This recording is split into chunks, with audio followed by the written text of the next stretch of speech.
sûr que tu veux toujours faire changer les choses. Puis moi, mon but, c'est de faire changer les choses. Toujours avoir des nouveaux projets, parce que c'est ça qui me motive dans la vie. Bon, la boutique est bien, mais il y a toujours des choses à apporter, puis des changements à faire. Ouais.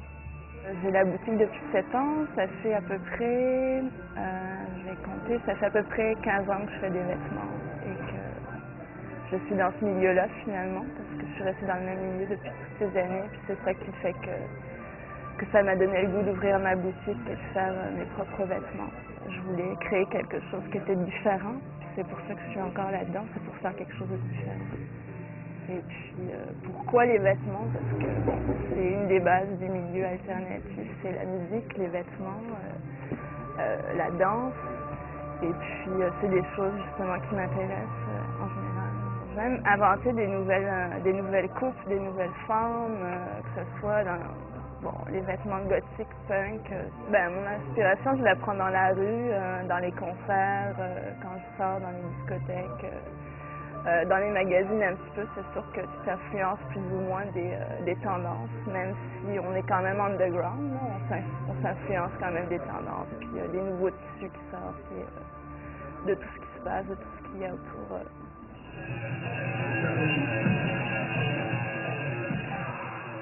Là, je parlais de la poésie aussi. Tant qu'à faire ces poèmes, j'ai fait les miens. Le premier, c'est au corrosif. Tant qu'à ça, on va monter une édition. Puis, c'est un délire de Jacques Brel, l'homme de la mansion. On a sorti des éditions de littéraire dans le Kikiote. On se bat contre les moulins avant, on squatte la littérature, on parasite la littérature, on est Don Quichotte, on répand les maladies de votre esprit. En gros. Je m'inspire pas de personne. Je fais de l'écriture automatique. Des fois, ça peut ressembler à certaines choses qui m'intéressent, tout ça, mais c'est toujours inconscient. C'est une fil en aiguille pour moi.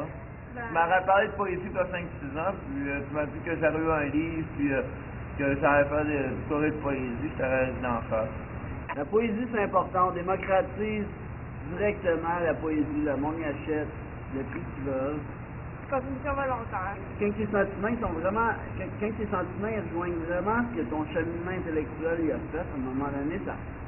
Un langage musical rempli de phrases maladies. Des lettres mal faites. Dans le fond, c'est ça sort de... tout un tissu pour tout ce que tu lis, tes sentiments, ça sort. C'est ça qui se fait. On est des dream catchers!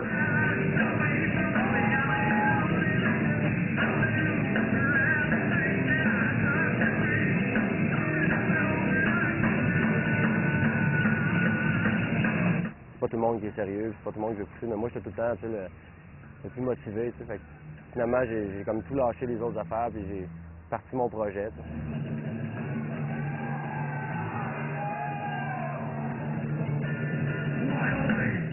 Là on est vraiment à 5, parce qu'on a quand même commencé avec rien, c'est pas des chums, c'est pas des anciens chums, c'est du monde c'est des annonces qu'on avait mis, puis on s'est rencontrés, puis le band s'est formé vraiment sur le tas, comme ça, vite, puis j'avais déjà des tunes, fait qu'ils ont pris les tunes, on est parti de là, mais là, vraiment, la chimie qui commence à rentrer, puis le sérieux commence à arriver, là, mais ça fait longtemps qu'on est sérieux, mais là, tout le monde pousse égal, tout le monde pousse à 5. Si t'es tout seul dans un band à pousser, oublie ça, là,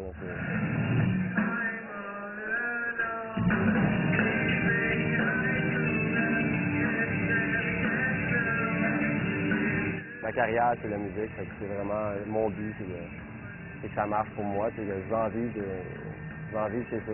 On sait que c'est tough, mais c'est moins tough qu'on le pense des fois. Quand tu lâches pas, puis quand tu pousses vraiment avec ton cœur, puis c'est vraiment sincère, mais je pense qu'il y a quelque chose, tu peux arriver à quelque chose, puis l'avenir, je ne sais pas, mais je me dis que si je lâche pas, c'est sûr que ça va marcher, mais je pense que c'est sérieux, c'est pas juste pour le passe-temps.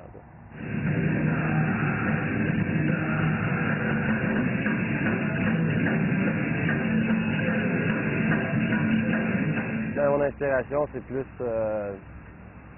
la vie de tous les jours, qu'est-ce qu'on vit. La plupart du temps, c'est le même. C'est le même que tu composes. La plupart du temps, c'est qu'est-ce que tu as vécu dans ta vie, qu'est-ce que tu es. Quand j'ai commencé à avoir un band, déjà là, je commençais déjà à être sérieux puis à rêver déjà d'être sur un stage. Ça fait longtemps que j'y rêve, puis je me suis toujours dit, si je lâcherai jamais dans le sens de faire de la musique, parce que c'est comme ça que tu avances dans la vie. t'accroches à quelque chose, puis t'avances avec. Tu sais. Ici, la scène underground est grande. Il y a beaucoup de bandes à Montréal. Là, moi, ça fait pas longtemps que je suis dans la scène locale, que je suis vraiment impliqué. Là. Avant, j'écoutais juste des gros bands, puis j'allais voir des gros shows. Mais à ce temps, je vais voir des bands plus de la scène underground. Puis je peux pas comparer, je pourrais pas dire c'est mieux qu'avant, c'est une belle scène ou c'en est pas, mais pour moi, c'est bien correct. Il y en a beaucoup, on s'entraide toutes. Tout le monde, c'est une scène qui est dure, dans le sens on n'a pas de radio. Faut s'afficher, faut coller des stickers en masse.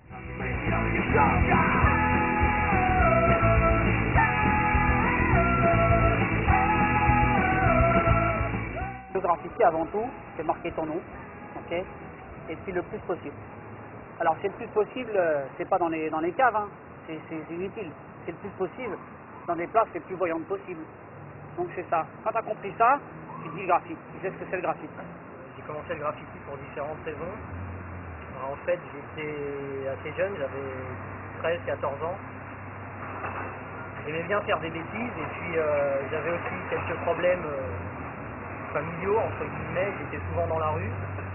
Et puis, chez moi, c'est pas très marrant, donc c'était mieux d'aller traîner dans le métro, il faisait chaud en plus. Donc voilà, j'ai commencé comme ça, c'est juste une histoire d'être avec des amis et puis rigoler, sortir de certaines choses et puis voilà quoi.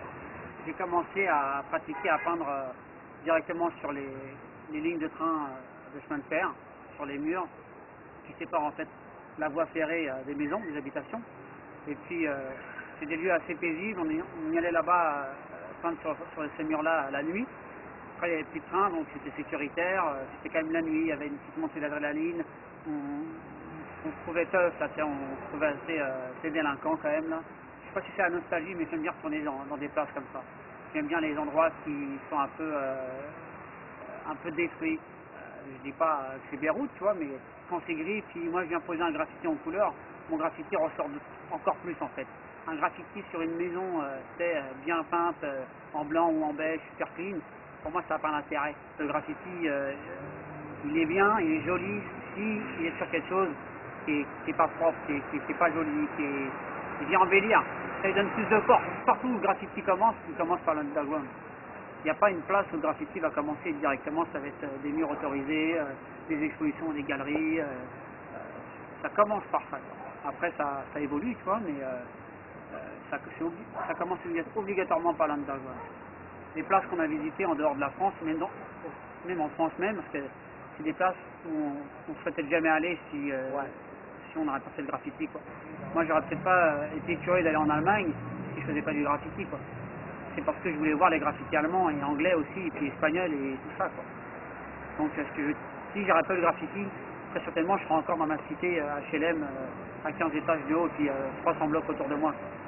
Le graffiti, à la base, justement, c'est des gens qui ne savaient pas dessiner, ils n'avaient pas d'argent pour aller prendre des cours de peinture ou n'importe quoi que ce soit, ou pour faire des écoles d'art. Ils n'en ont jamais fait. Un jour, ils se sont levés, puis ils ont dit fuck, moi aussi, moi je fais ce que je veux. Moi je descends en bas de ma tour et puis je vais peindre le mur, et puis si c'est moche, eh ben, tant pis, je leur ferai demain et un jour j'y arriverai, puis ça sera moins moche.